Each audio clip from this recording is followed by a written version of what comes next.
There are a slew of videos and articles called Tips for Using Dialogue or some other iteration of that. And they talk about things like how your dialogue should be economical, or how it should reveal backstory, or reveal character, or create misunderstandings between characters to cause more conflict, or a host of other things to get to their 5, 7, or 10 tips for how to write dialogue. But we're not doing that today, because all those videos are treating the symptom of the problem and not the problem itself, which is this: a misunderstanding of the function of dialogue. Once you understand what dialogue's function is, you can avoid a lot of the dialogue problems that you may be experiencing. And based on my experiences with my students and clients, I'd guess that more than half of your dialogue problems aren't a result of you simply not being able to write good dialogue, but with a misunderstanding of dialogue's function in your story. So if you want to be told that your dialogue needs to be economical or cut to the bone, okay, then go watch one of those other videos on tips for using dialogue that are all out there. But if you want to learn how to solve the majority of your problems with dialogue, we're going to cover 4 functions of dialogue that should solve most, if not all, of your problems when writing dialogue, once you begin approaching it in the right way. Let's jump in.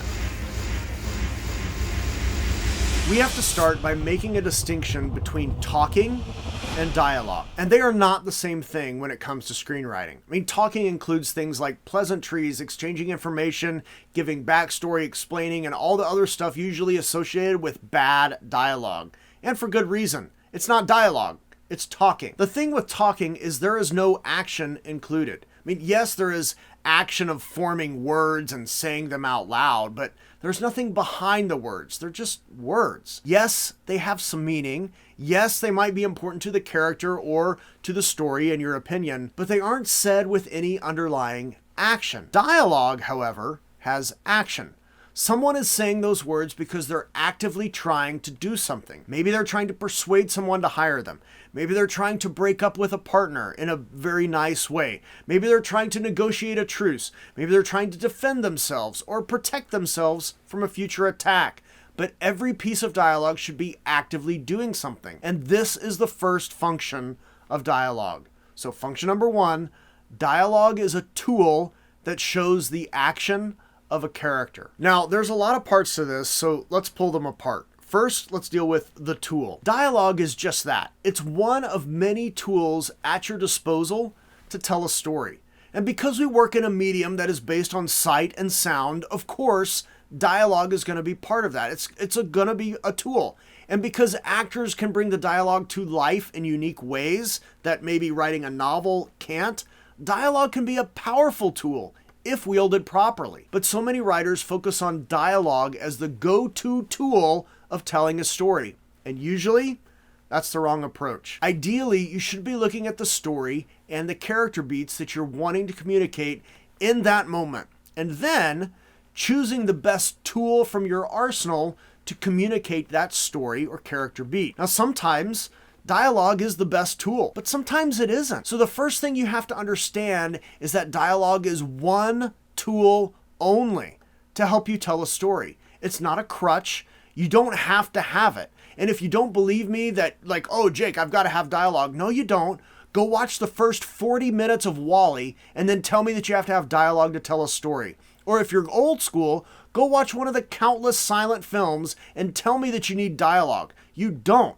It's a tool. It's one tool. A powerful tool, but it's a tool nonetheless. Show, not tell, shows the action of a character. Now, ironically, we're talking about showing and not telling when talking about dialogue, and that kind of seems a little ironic. I get that. It won't in a few minutes, but for now, I get it. It might. Just kind of put a pin on it. That's going to resolve itself here in a second. Now, I did do a video on show and tell, which I'll link here, but one thing that will help you now is this. Telling is when you tell the audience information they need to know, or you tell them how they should be feeling about a situation. In film, you want the audience to learn and discover those things on their own. That helps them participate in the story. You want to show them the information they need to know. Sometimes, yeah, you can't help it. Sometimes you just got to tell them, okay? But it better be stinking short. It's not an info dump. And you don't ever want to tell an audience how to feel about a moment. Oh, I bet you're sad right now, one character says to another. Yeah. Okay, don't do that. And dialogue shows the actions of the character. Now, because your characters should be actively doing things,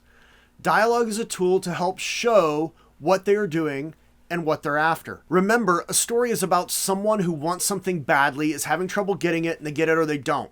And that definition is true for the entirety of any story. But it's also true for sequences, which are larger chunks of your story. It's also true for individual scenes. And in any given scene, someone should want something and have trouble getting it. And they get it or they don't. It applies all the way down. Dialogue is a way for a character to try and get what they want in any given moment. In other words, you should be able to reduce dialogue down to an action, or active verb, if you will. Here's a few big verbs that every piece of dialogue should be doing. This is not an exhaustive list, but these are the most common. Pursuing, persuading, attacking, defending, seducing, negotiating. Dialogue should be doing these things. So if you have a character come into a scene with a, "Hi, how are you?" Okay, that's nothing. Unless they're trying to actively do something with those words. Maybe they're trying to woo a character. "Hey, how you doing?" Or persuade a character by playing nice when we know they don't want to play nice. Now those words are active. But without action, dialogue is most often unnecessary and should be cut. So all those videos with tips for dialogue that include things like be economical in your dialogue, yeah, because if it isn't serving an active purpose, it should be cut.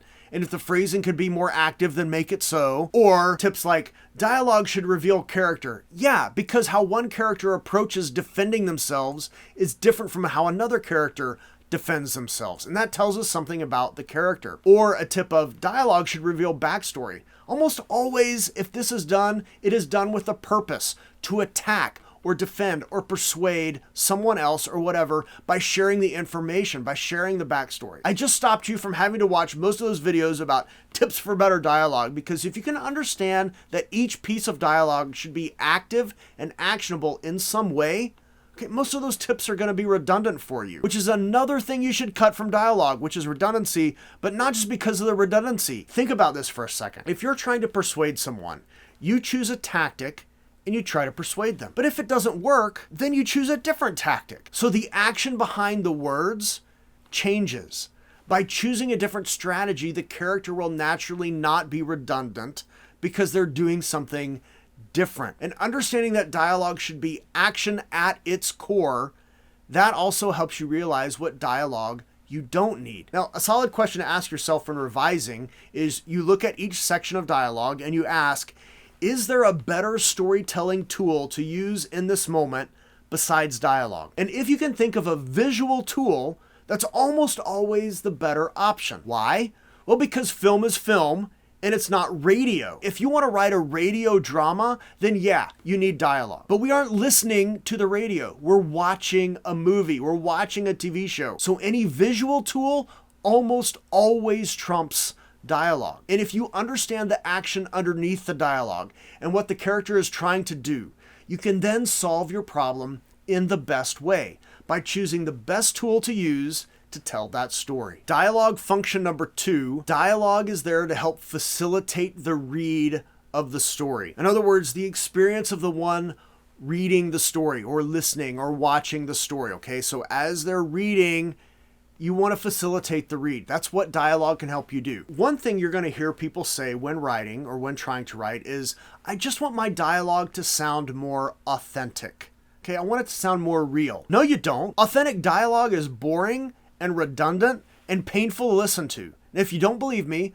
go out in public somewhere where you're able to and eavesdrop on some conversations. Most of the time, those conversations are about nothing at all. Half the time, you have to listen for a couple of minutes just to figure out what they're talking about. Dialogue in movies isn't supposed to be authentic. It's supposed to be heightened and serve the story you're trying to tell. Remember, it's a tool at your disposal. So because it is one tool that can help the read of the story, there's a couple of things to consider. The lyricality of dialogue. It should sound good. I mean, one test for this is to read all your dialogue out loud. If you can't say it, or it sounds like a mouthful to get through, or you stumble over the words, it's challenging, you just can't do it because of how you've stacked the consonants together or whatever, okay, modify it. Dialogue should, yes, have action, but it should also sound nice. It should sound a little lyrical. Now, this doesn't mean that it has to rhyme or have some pentameter, include alliteration, or all those other things you learned in writing or literature classes you've taken. It does mean, though, that the spoken words need to be easily understood and should have a bit of cadence. One benefit of this is it helps with the pacing of your story. The cadence and lyricality of dialogue helps the reader know how the pacing flows. Another part of this is the white space that dialogue creates. It helps create additional white space on the page. It makes the page feel breezy. And when this really comes into play is, let's say you have some dialogue. It has action embedded in it, and you think, okay, maybe I could use a visual tool here instead of dialogue. And you start evaluating, well, is there another tool I can use, like we just talked about? But one of the questions you also need to ask yourself is this: what do I gain if I lose the dialogue? Because some tools that you might choose to use are really kind of an even trade as far as effectiveness in telling the story. But what you might lose is white space on the page. So maybe you just want some additional white space to help with the read and the experience of the reader. So if it's a 50-50 kind of thing, maybe even a 60-40 kind of thing, maybe you do want to keep the dialogue as long as it's action-based, because if it's lyrical, it's going to help with the pacing, and the dialogue will also help with the white space on the page to make the read a little faster and a little more engaging. Function number 3 of dialogue.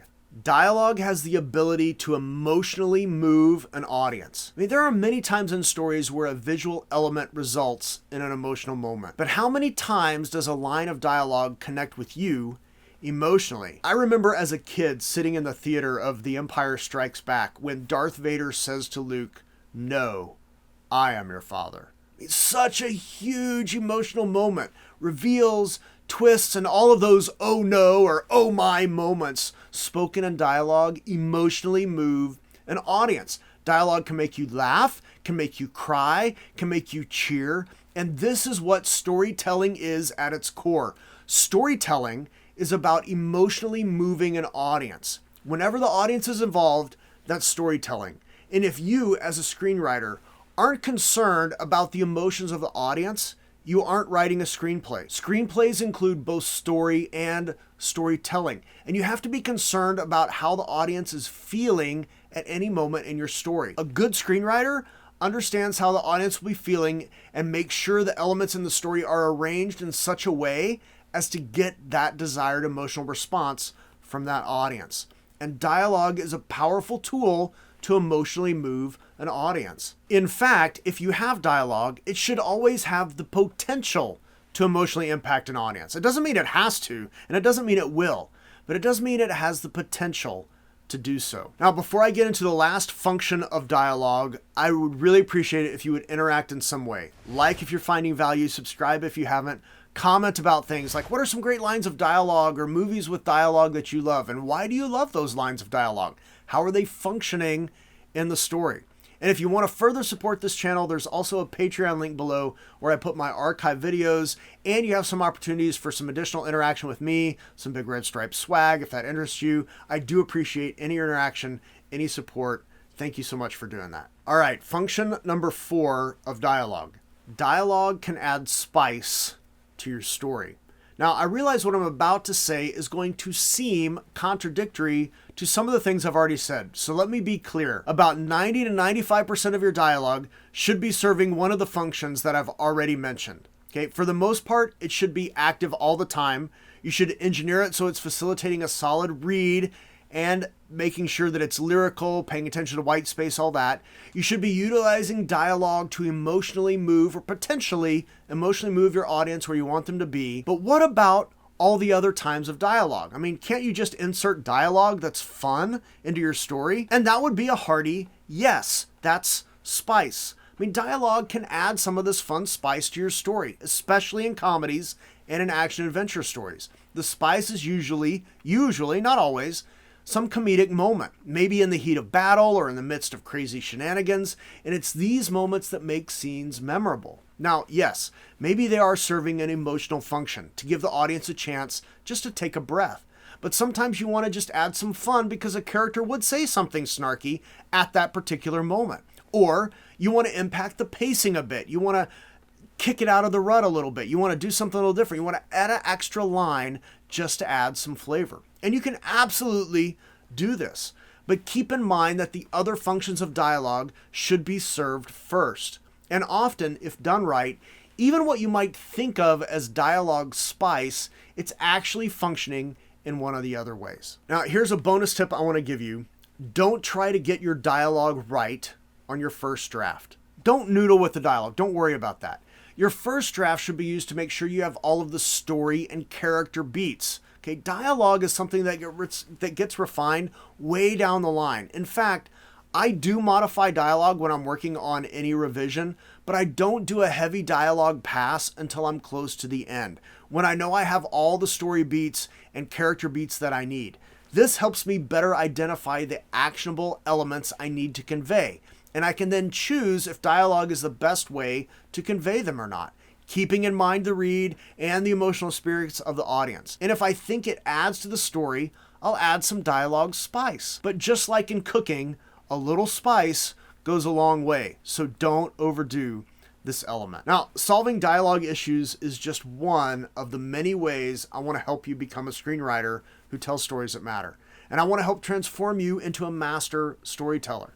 If you're looking for that kind of life and writer transformation, book a free call with me for the Screenplay Navigator program. The link is below, and if you're serious about becoming a screenwriter who tells stories that matter, we should dialogue, action things. Hopefully this has been helpful to you, and if it has, please be sure to like, subscribe, bell, all those things. I really do appreciate it. There are additional links below that you might find helpful, so be sure to check those out. And when you go to tell a story, no matter how much dialogue you use or don't use, make sure the dialogue is functioning properly and make sure you tell a story that matters.